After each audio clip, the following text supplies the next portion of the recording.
The 1969 Chevy Chevelle SS 396 did something clever.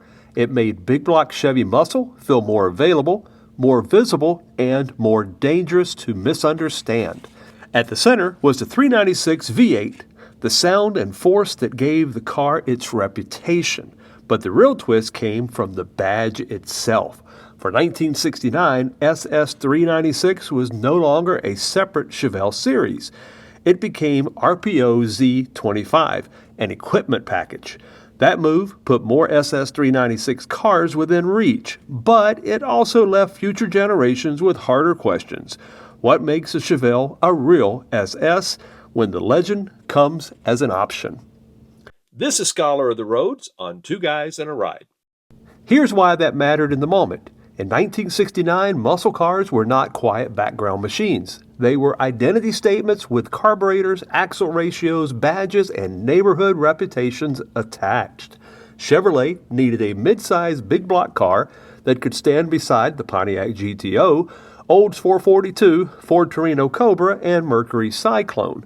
The Chevelle SS 396 gave Chevrolet that presence. It put serious power into a familiar A-body shape and made the car feel close enough for ordinary buyers to imagine. That was part of its strength. The twist is that 1969 changed the way the SS 396 story worked. The year before, SS had carried a clearer model identity.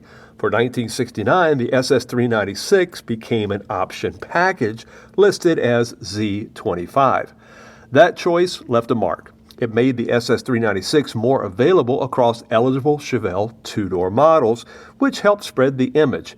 It also made later authentication, more complicated because the car's identity depended on paperwork, equipment, codes, and documentation. The legend became easier to build and harder to prove. The late 1960s were a pressure cooker. Pontiac had the GTO's brand power. Oldsmobile gave the 442 a more mature performance image. Ford and Mercury pushed hard with big block intermediates and racing-linked attitude. The Chevelle did not need to invent the muscle car. It needed to make Chevrolet's version feel unavoidable. The formula was direct, mid-size body, rear-wheel drive, big block torque, and enough SS identity to make the car visible from the next gas pump. That simplicity was the point. The 69 Chevelle 396 looked like muscle without turning into a cartoon. The A-body proportions gave it the right stance, and the long hood, short deck, and enough width to look planted. The twin-domed SS hood helped separate it from the regular Chevelle crowd. SS emblems did the rest of the talking. Depending on configuration, they appeared on the grille, rear panel, and body trim. Wheels and tires varied by order, which matters because these cars were not all built from one single visual recipe. You saw the shape first, then the details told you how serious the story might be. The 396 V8 is the emotional center of this car. The base SS 396 engine was the 325 horsepower turbojet big block. Buyers could move to the L34 at 350 horsepower or the solid lifter L78 at 375 horsepower.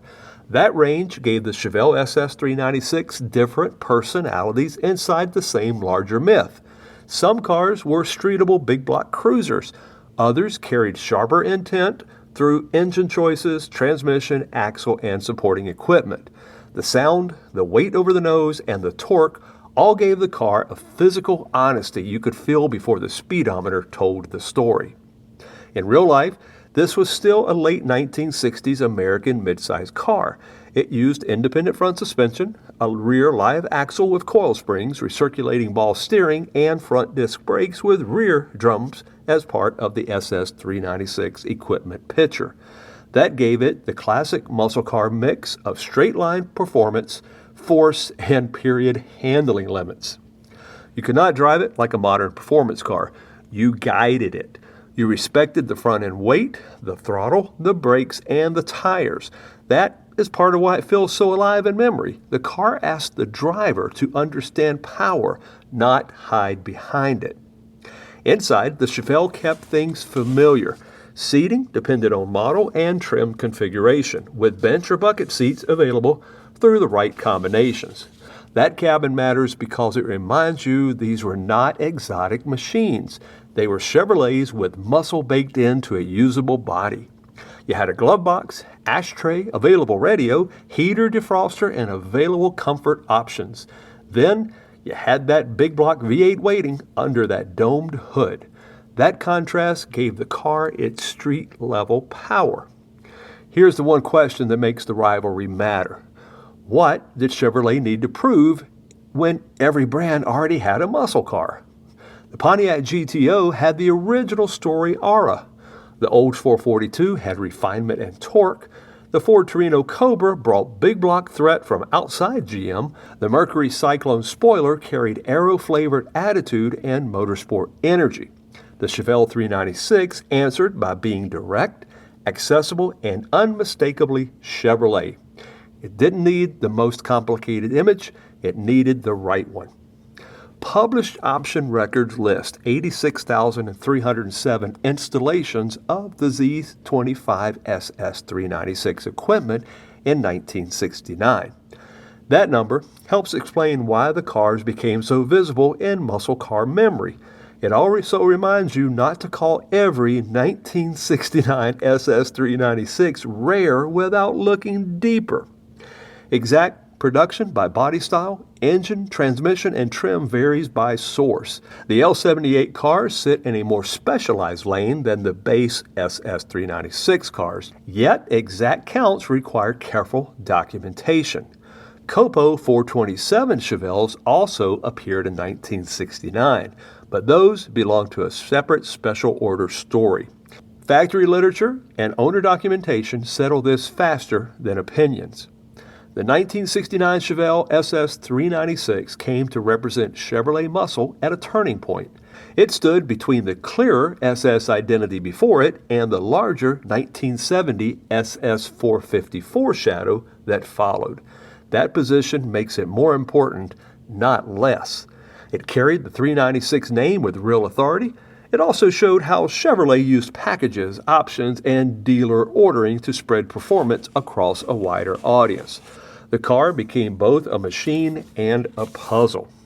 This is why paperwork, engine codes, transmission choices, axle details, and original documentation still matter to the story.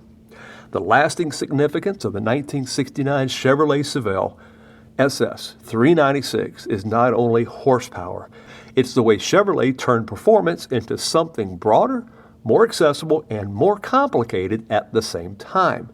The car mattered because 396 V8 gave it muscle, while the Z25 package made its identity part of a larger Chevrolet strategy.